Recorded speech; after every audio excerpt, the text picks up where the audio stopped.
Biz nefsimize zulmettik, sana isyan ettik.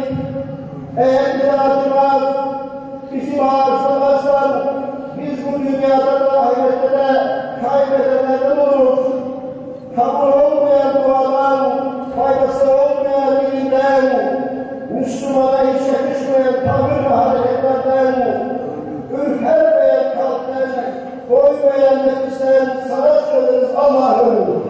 Muhafaza eyle ya Rab. Zulme uğrayan, öldürülen, inancı uğrayan tüm Müslümanlarımızı muhafaza eyle ya Rab. Bizleri kendisini bilen, Habibini seven, rızana eren kullarından eyle. Seni zikretmeyi, sana şükretmeyi nasip eyle ya Rab. İstediği zaman Allah kudretine sahip olan Yüce Allah'ım, dilediğini aziz kılar, dilediğini senin kılar. Mülk senindir, söz senin, sen her şeye kadirsin Allah'ım.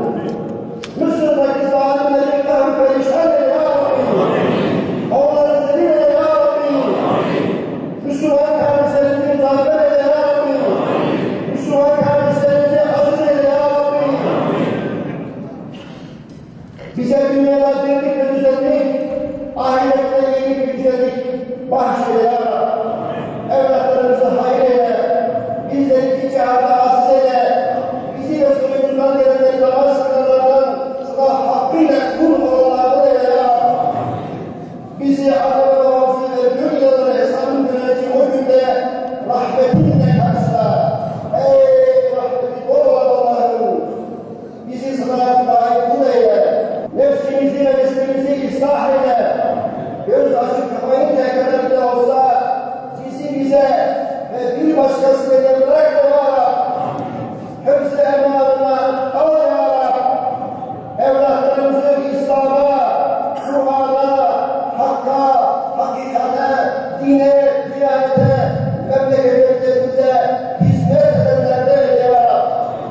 İslam'a ve Müslümanlara yardım eyle ya Rab.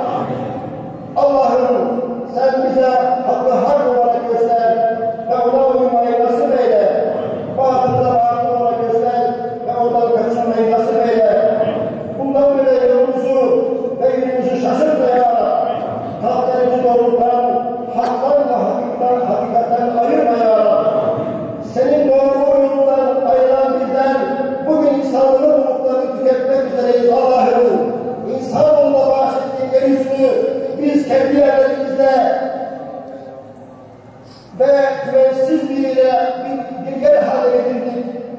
Silahların ölüm kusma gücüyle üzerine oturduk.